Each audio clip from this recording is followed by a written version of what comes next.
ولا بتعمل تيست للي قدامها؟ لقيتك بتنصاعي بتكمل، لقيتك واقفه هي خلاص بتثبت. لو ذكيه هتشوف حدودها فين وتعرف تقرر، يعني تجس نبض اللي قدامها زي ما بنقول.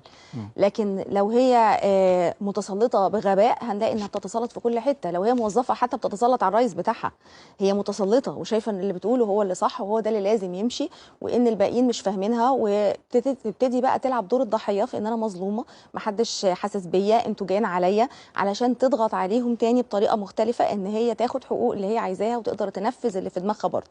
يعني هي مكمله. هي مكمله لان ده نمط شخصيه. احنا بنتفق ان هي مش هينفع تستريح الا الوضع على كده.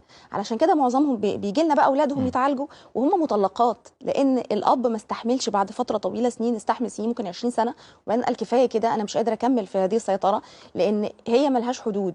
الموضوع ما بيبقاش مثلا هي مسيطره 80% فهي مكتفيه، هي هتسيطر 100% وال100% هيبقى بعد شويه 120%، وهكذا.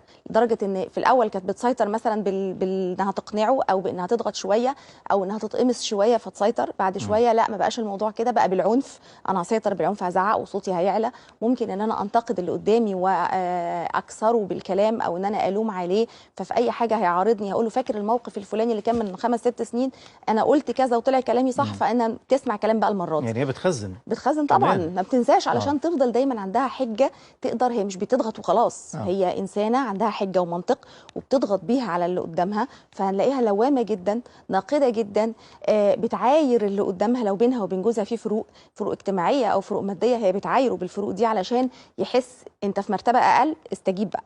يعني مش لازم هو يكون شخصيته ضعيفه، ممكن تبقى شخصيته قويه وهي تدور بكل الطرق علشان تنفذ برضو اللي في دماغها.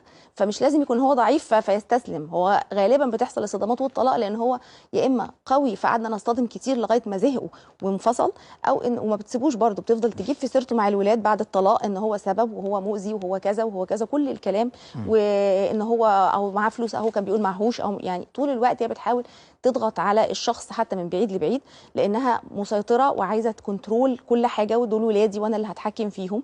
فبتتحكم طول الوقت بكل الطرق. او بقى ان هو شخصيته ضعيفه بس زهق برضو بعد فتره طويله فانفصل. اللي بيجي هم الولاد اللي بيشتكوا بقى من سيطرتها، واحنا عايزين نتجوز باي طريقه، اي حد، علشان نخرج من هذه السيطره الضاغطه. لان هي مش سيطره وبس، هي مش تقول رايها ويتنفذ، هي بتقول رايها زي ما قلنا، ومعها نقد ومعها لوم ومعها ضغط نفسي شديد جدا، ومعها لعب دور الضحيه اللي ما سمعوش كلامها. ما انا طول عمري ما حدش بيسمع كلامي، ما انا اصلي مظلومه في البيت ده، ما انتوا لو كنتوا بتسمعوني، ما انتوا لو كنتوا ايا كان الكلام اللي بتقوله. فهي دي المشكله الاساسيه اللي بتبقى ضاغطه على كل اللي حواليها. الشخصيه دي ممكن تكون بتحب يا دكتور؟ هل ممكن تكون طبعًا. محبه؟ بتحب طبعا، ولكنها بتحب بتكنيك التملك اكتر. يعني انا بحبه بس هو بتاعي، محدش يقرب ومحدش يجي هنا، ودي منطقتي ودول ولادي، فمحدش يتحكم غيري.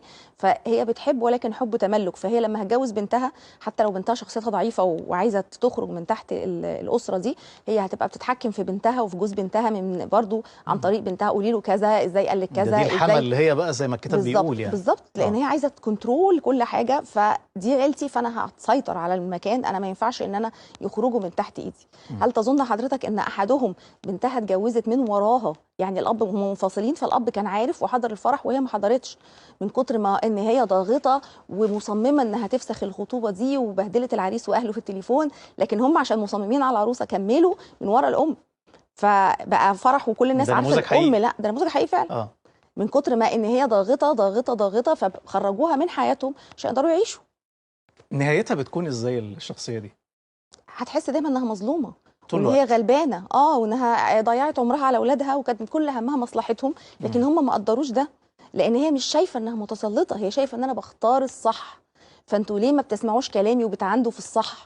فهي دي النقطه الاساسيه.